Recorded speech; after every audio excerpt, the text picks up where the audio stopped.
Nous allons vous montrer les bateaux là-bas.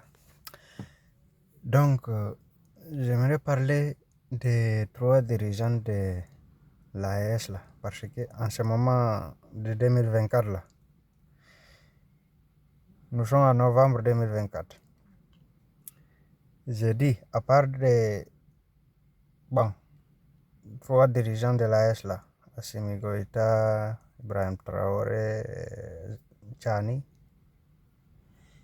à part de ces 3 dirigeants qui nous font la fierté de l'Afrique, quand même nous avons un peu d'espérance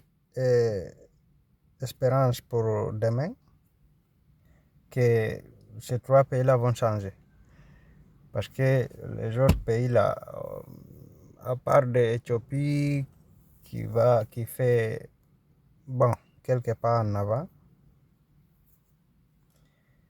donc on pensait que le Nigeria aussi, mais comme c'est quelqu'un,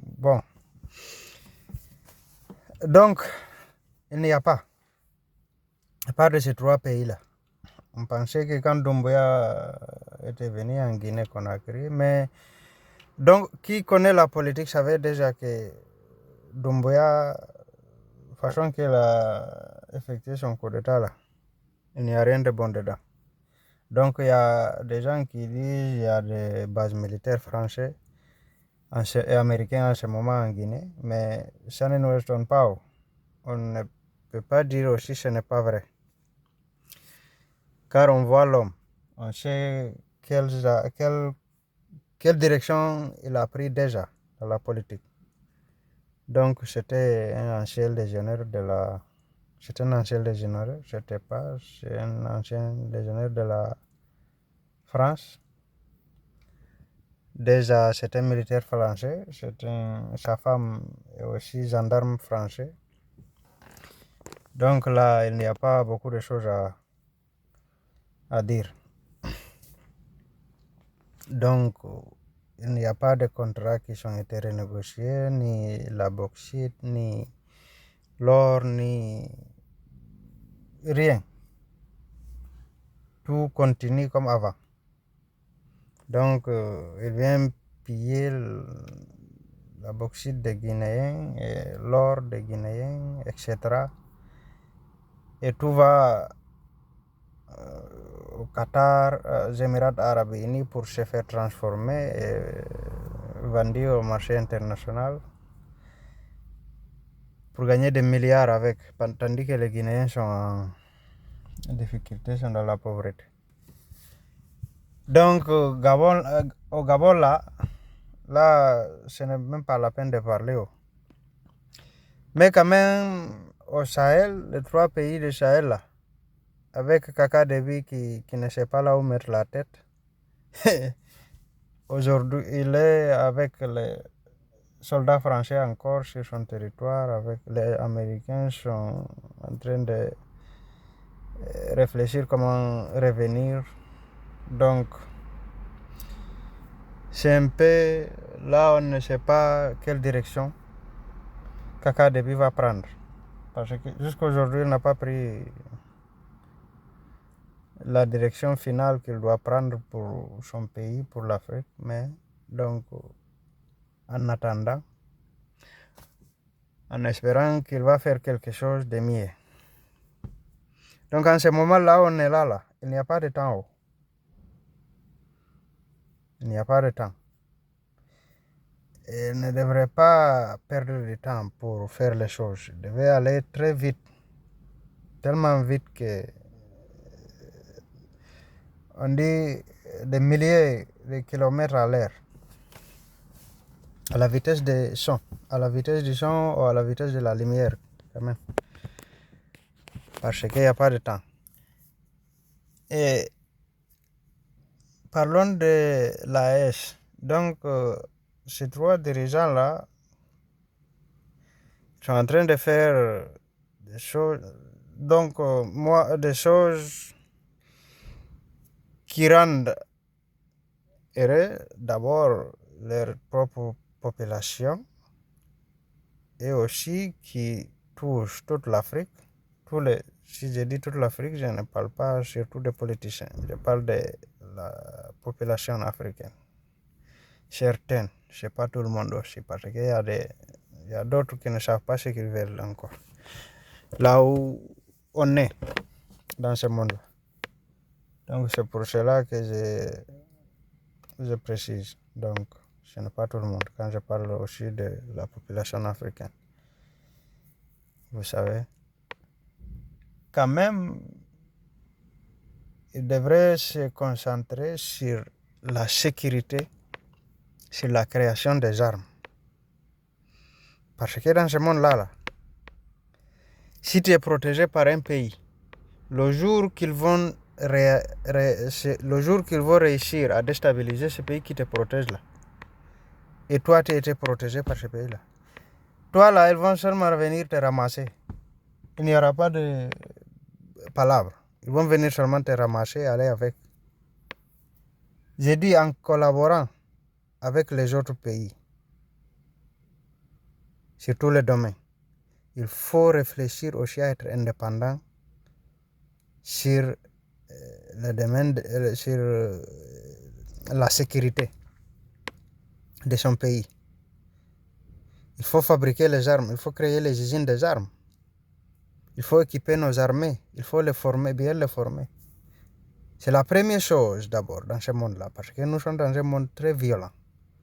Là aussi, tu n'as pas la force là, pour te protéger là. Ils vont t'écraser, ils vont te faire disparaître quand même. Ils vont t'écraser, sans pitié.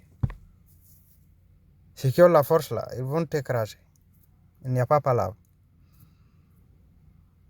Vous avez compris ce que je suis en train de vous dire. Donc, il faut qu'ils se connectent et qu'ils se... Je ne dis pas d'orienter toute leur politique sur les armes, sur la défense, mais il faut aussi que la défense soit la première chose à faire, soit la priorité des choses. Ir jusqu'à créer l'arme atomique. J'ai dit, les 3 pays de l'AES là, aujourd'hui, s'ils s'unissent sur le domaine de la sécurité là, ils peuvent créer leur propre bombe atomique pour se protéger. Avec la collaboration des Russes, des Chinois. Parce que si tu es sérieux là, c'est quand tu es sérieux là que les Russes, les Chinois et les Iraniens là vont être sérieux, vont t'aider aussi. Si tu n'es pas sérieux, ils viennent, ils négocient pour avoir comme les autres, pour que tu puisses les donner tes richesses. Quand même, les riches ont des richesses naturelles, quand même, de l'autre côté, ils n'ont pas besoin de tout ça. Mais les Chinois et les Iraniens aussi ont le pétrole, mais n'ont pas d'autres ressources naturelles. Ils ont besoin pour développer leur industrie d'armement. Les Chinois, la même chose. Les Chinois, quand même, n'ont pas tout ça. Ils ont besoin de ça. Ils vont venir faire comme tout le monde. Là, je parle de 3 soldats de l'AES. Je ne parle pas des autres. Des autres vauriens des autres vauriens que vous appelez dirigeants ou bien présidents, qui sont l'ensemble des pays africains là. Je ne parle pas de ça. Je ne parle pas de ces pourritures là. Ça ne sert à rien de parler de ça. Donc il faut des changements aussi aux côtés de l'armée dans ce pays là. Il faut des coups. Il faut des coups par l'armée. Donc, il faut ça pour changer ce pays-là. Comme je dis toujours, donc, moi, je pense que il y a un certain moment là où un pays va être pris en otage là, seule l'armée va sauver les gens. Si vous avez une armée aussi qui a été formée ou bien qui appartient à ces pays-là, parce qu'il y a des armées qui n'appartiennent pas, comme l'armée ivoirienne, l'armée l'armée sénégalaise, l'armée gabonaise. Tout ça, ce n'est que le nom. mais il n'y a pas une armée là-bas. Donc, ce sont des gens qui ont été formés par ce que vous savez pour être là pour la forme. Il n'y a pas une armée là-bas. Quand même, moi, cette vidéo-là est basée sur... Il faut que les 3 dirigeants de la AES là vont très rapide pour aller vers la création d'une armée de l'AES et des usines, des armes de tout type, surtout des missiles longue portée et de courte portée. C'est ce qui est plus important, parce que si tu as ça là, personne ne va oser t'attaquer. J'ai dit, si tu as la bombe atomique, tu as les missiles balistiques, longue portée, courte portée là, tu auras la paix dans ce monde-là, parce que personne n'osera de t'attaquer. Personne, j'ai dit. Si tu n'as pas ça, ils vont attendre le jour que les pays, parce qu'on ne sait jamais, les pays, parce qu'ils vont suivre les pays qui te protègent là aussi. Ils vont les persécuter, ils vont les suivre, jusqu'à le jour qu'ils vont réussir de les faire tomber. Si ils ont réussi de faire tomber ce pays-là, par exemple, les Américains qui sont en train de tout faire pour faire tomber la Russie, la Chine et l'Iran, s'ils ont réussi un jour, parce qu'on ne sait jamais, de faire tomber ce pays-là, vous les petits pays-là, c'est que vous allez disparaître. C'est que vous allez disparaître, il n'y aura pas de discussion dans ça, il n'y aura pas de question dans ça. Ils vont venir vous ramasser et aller avec.